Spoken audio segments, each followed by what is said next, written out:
What are we doing today? We're going to Disney World! If only. But we're making churros. That's right, because if you can't go to Disney, you do the next best thing. You make a treat that reminds you of Disney. Yep. So, let's get started. Alrighty, so we're getting this recipe off of the Disney food blog because it's the most reliable source for everything Disney. Yes, pretty much. Pretty much. So first we got our mise en place out, which means all of our ingredients, and we're making sure we have all of them and that they're all ready to go. Because especially with churros, you're making a choux dough, so you kind of got to add ingredients quickly and work quickly, so you want to make sure you're prepared. So first thing you do is you get the butter, water, cinnamon, and salt in a pan. So that's what we're doing now. So there's 1 cup of water and then 8 tablespoons of butter, which is a whole stick. 1/4 teaspoon of salt, as well as 1/4 teaspoon of cinnamon. The recipe itself calls for 3/4 teaspoon of cinnamon, but the rest goes in the sugar that you dredge it with after you fry. And then we're just going to get this on and get it all melted. So once this comes to a rolling boil, you're going to reduce it to low and then add the flour. And this is just 1.25 cups of measure for measure gluten-free flour. It says to stir vigorously.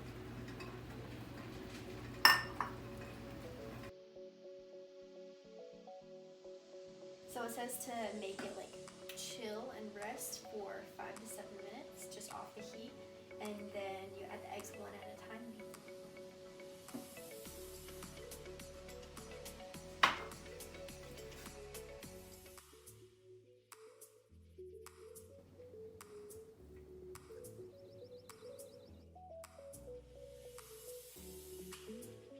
Are you getting a workout? Yes.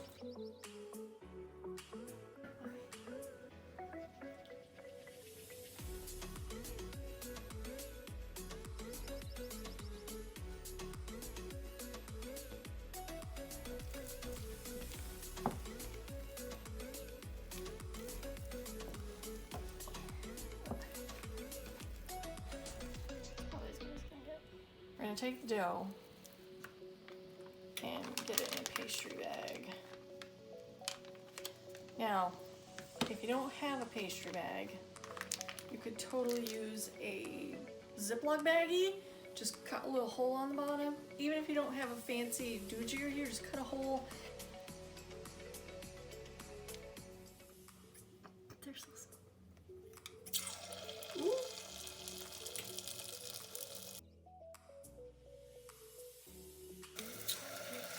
Ow. Yes, ow, I just burned myself. See? Kids, learn the lesson here from me.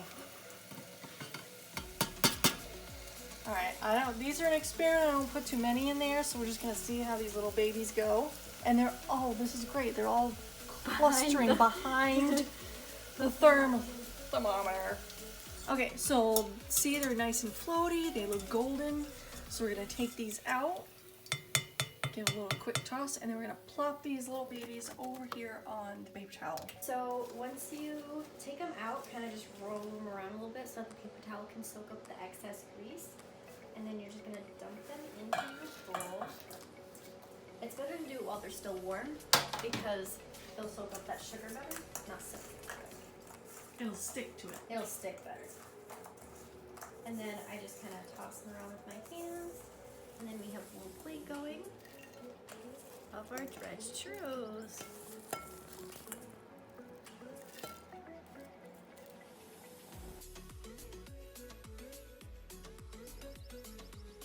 Okay, Dad. Try them. All right. They're like churro nuggets. Ooh, What do you think? they're very good. Do they taste gluten-free? No, I mean, no, you wouldn't be able to. I mean, maybe if you had a gluten churro and a non-gluten churro right next to each other, eating them at the same time, maybe you could tell the difference, but you can't tell the difference just popping them in your mouth. And they are so light in the middle. It's just like eating little bits of tasty cinnamon sugar air. Very tasty.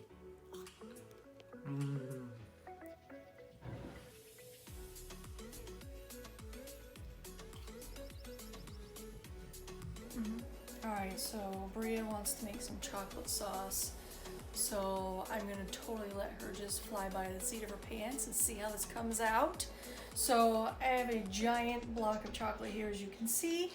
Honestly, the best way to cut it up is, it's kind of like a chisel and hammer type thing, which is actually quite fun and satisfying. Look at that. I think we're gonna do some chili powder over here to give it a nice like spicy balance with the sweetness, just a little bit. I think we should use some chipotle chili powder. I think this is chipotle. No, that's regular chili powder. There's chipotle chili powder. Okay, well we're gonna use chipotle chili powder, just a little bit, just so it kind of kicks you in the back of the throat, not overwhelming. And add some cream, make a nice little ganache type of deal. Sounds good? Sounds good to me. Let's experiment. Last batch found a new technique. This is way better because we just squeeze. Wow! Look at that.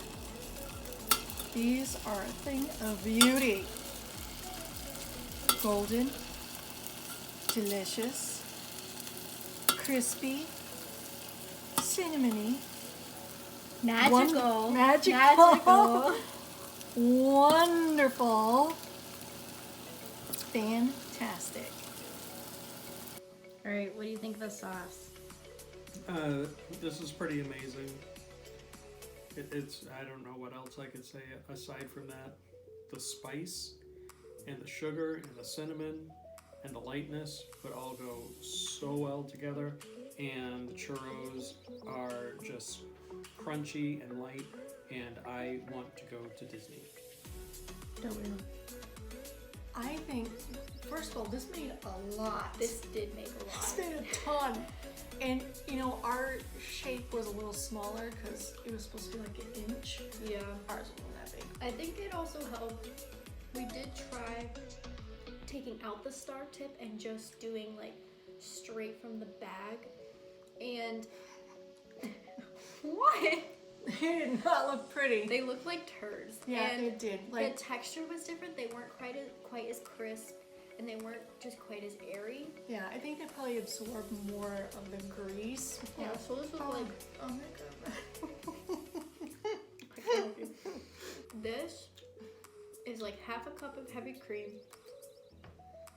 some chocolate, what do you say, probably half a cup? 3/4 a cup? I probably would do it by weight. I bet it was... But we didn't do it by I know we anything. didn't do it by weight, but I think it was probably, I don't know, 6 ounces maybe of chopped semi-sweet chocolate. Yeah. Probably about 6 Probably ounces. And then it was dark chocolate, and then we added some agave to add some sweetness. Because what we did is we warmed up the cream and then put it into the bowl with the chocolate. But then by the time we realized it was really bitter, we didn't want to add sugar because then it wouldn't melt. So we used agave, and then I added probably half a teaspoon of vanilla maybe, and then some chipotle powder. Yeah, chipotle really helps get that little bit of smoky and heat right at the end. Quite delicious. It's not overwhelming, but it's really nice to have the chocolate. Kind of balances out the sugar, and like cinnamon and chocolate is such a good combination anyway. I was totally a naysayer with the gluten-free flour. Mostly because just the combination that they use in gluten-free flour, I wasn't really sure how it was going to work with the pat of choux. I can't even tell the difference. It works. Yeah, it tastes so good. So if you're gluten-free, this totally is a recipe that you have to try. And we followed the exact same recipe. We didn't do anything different. We just used the measure for measure, or cup for cup, or whatever, and we used the King Arthur flour. If you're going to do these, get a thermometer, because when you want these heated up to the appropriate temperature, if you don't, when you put your mixture in, it's just going to absorb all the grease and it's going to be really gross. And if your oil's too hot, then you're just going to burn these little babies to a crisp, and that is not what you want to do. Because fun fact, the science behind it is when you fry something, there's steam coming out from the process of it cooking. And when the temperature is too low, there's not enough pressure for the steam to come out, so then the oil seeps in. Fun fact, learn that from Alton Brown. These are just wicked good. They're so addicting. I'm going to take this in a room and go watch a Disney movie. Or Finding Nemo. I'm Kelly. On cassette. Aww. We'll catch you later. Stay salty, my friends. See y'all later. Bye. Bye.